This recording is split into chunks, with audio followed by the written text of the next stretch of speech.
ассалому алайкум дӯстони азиз, хуш омадед ба канали мактаби блогерӣ. марҳамат, навори нави мошинҳои фурӯширо бо диққат та охир тамошо кунед. ҳатман дар навори имрӯза лайк монед ва мошинҳои мехостагиатонро дар комментария нависед.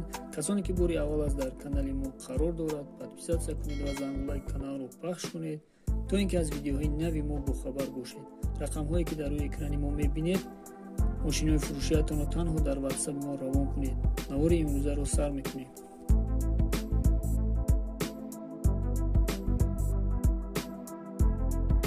якум мошини фурӯшӣ ВАЗ 21099 мебошад. соли барорааш 2004, объем мотор 1.7 литр, нави сӯзишвориш бензин, коробка передача механик. мошин дар ҳолати беҳтарин қарор дорад.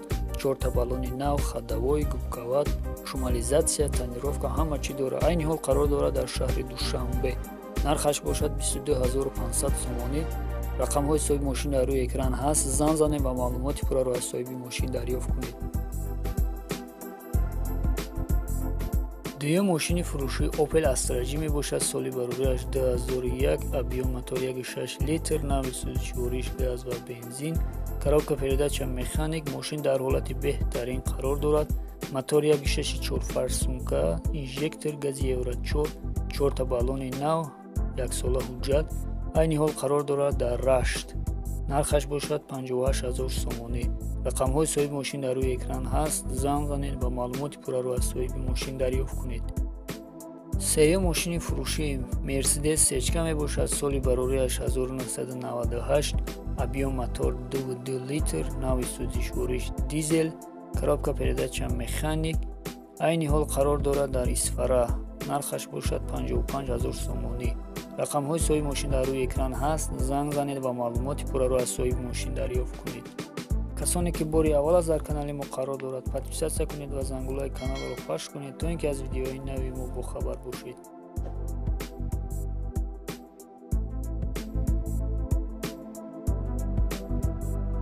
чорум мошини фурӯшӣ Nissan Maxima мебошад. соли барорааш 2003, объем мотор 3 литр, нави сӯзишвориш газ ва бензин, коробка передача автомат.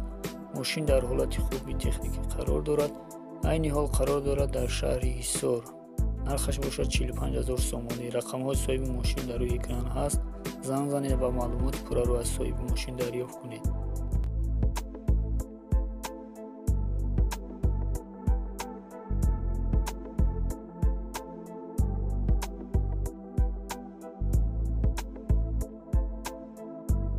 панҷум мошини фурӯшӣ Opel Astra F мебошад. дар кузофи универсал. соли барорааш 1998, объем мотор 1.6 литр, нави сӯзишвориш газ ва бензин, коробка передача механик. мошин дар ҳолати беҳтарин қарор дорад. газу бензин кор мекунад, краскаш нав, акклиматор нав, ходовой мотор 100%, ҳуҷҷат надорад. айни ҳол қарор дорад дар шаҳри Бохтар. нархаш бошад 29900 сомонӣ. рақамҳои соҳиби мошин дар рӯи экран ҳаст. занг занед ва маълумоти пурраро аз соҳиби мошин дарёфт кунед.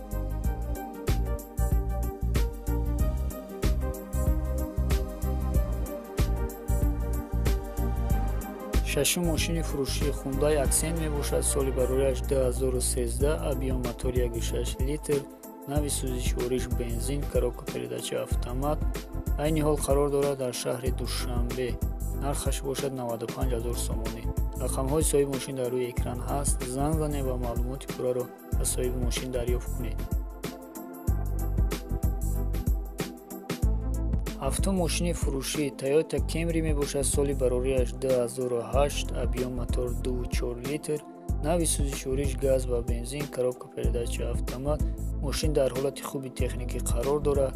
1 сола ҳуҷҷат дорад. айни ҳол қарор дорад дар шаҳри Душанбе. нархаш бошад 105000 сомонӣ. рақамҳои соҳиби мошин дар рӯи экран ҳаст. занг занед ва маълумоти пурраро аз соҳиби мошин дарёфт кунед.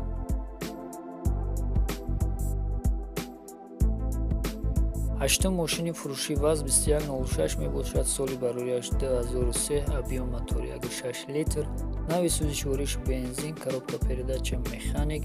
мошин дар ҳолати хуби техникӣ қарор дорад. айни ҳол қарор дорад дар Ҳамадонӣ. нархаш бошад 16000 сомонӣ. рақамҳои соҳиби мошин дар рӯи экран ҳаст. занг занед ва маълумоти пурраро аз соҳиби мошин дарёфт кунед.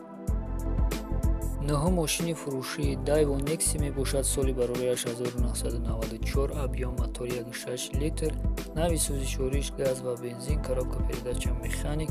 мошин дар ҳолати хуби техникӣ қарор дорад. кузов тоза, задагии пусидагӣ надорад. айни ҳол қарор дорад дар шаҳри Душанбе. нархаш бошад 20500 сомонӣ. рақамҳои соҳиби мошин дар рӯи экран ҳаст. занг занед ва маълумоти пурраро аз соҳиби мошин дарёфт кунед.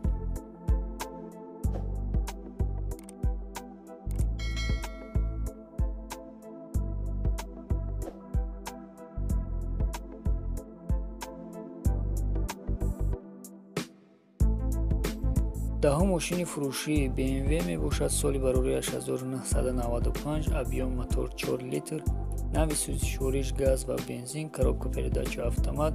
ماشین عین حال قرار دارد در شهر دوشنبه. نرخش باشد 35000 سومانی. رقم‌های صاحب ماشین در روی اکران هست. زنگ زنید و معلومات پورا را از صاحب ماشین دریافت کنید. حتما در نوار این روزا لایک کنید و ماشین‌های می‌خواستگیتون را در کامنت‌ها نویسید.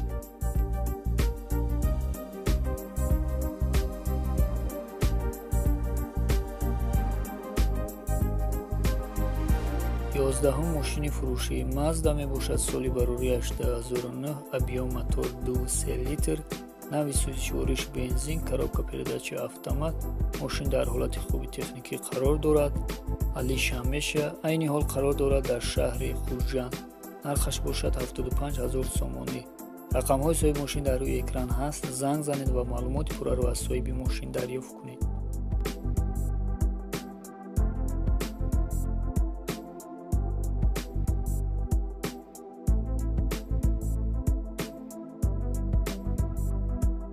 دوازدهم ماشین فروشی تویوتا کرولا میباشد. سالی برآوریش 2012، объем мотор 1.8 لیتر، نوع سوزشوریش بنزین، коробка передач автомат. ماشین در حالت بهترین قرار دارد. امریکن که تازه همه جاش کار میکنه. عین حال قرار دارد در شهر دوشنبه. نرخش باشد 112000 سومانی. رقم‌های صاحب ماشین در روی اکران هست. زنگ زنید و معلومات پورا را از صاحب ماشین دریافت کنید. 13 ماشین فروشی مرسدس یک کلاس میباشد. سالی برآوریش 2007، объем мотор 3.5 لیتر، نوع سوزشوریش بنزین، коробка передач автомат. ماشین در حالت بهترین قرار دارد. عموما گاز دیدگی نیست. عوض میشه با ماشین های لکسوس RX 350 یا RAV4. عین حال قرار دارد در شهر دوشنبه. نرخش باشد 105000 سومانی. رقم های صاحب ماشین در روی اکران هست. زنگ زنید و معلومات پورا را از صاحب ماشین دریافت کنید.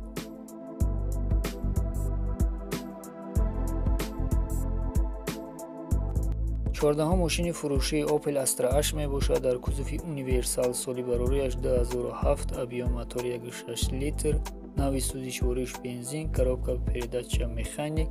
عین حال قرار دارد در جلال‌الدین بلخی. نرخش باشد 63000 سومانی. رقم‌های صاحب ماشین در روی اکران هست. زنگ زنید و معلومات پورا را از صاحب ماشین دریافت کنید.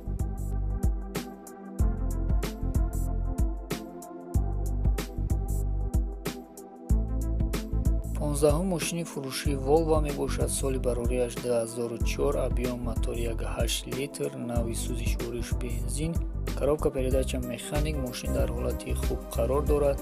عین حال قرار دارد در خراسان. نرخش باشد 52000 سومانی. با سودا هم میشه. رقم‌های صاحب ماشین در روی اکران هست. زنگ زنید و معلومات پورا را از صاحب ماشین دریافت کنید.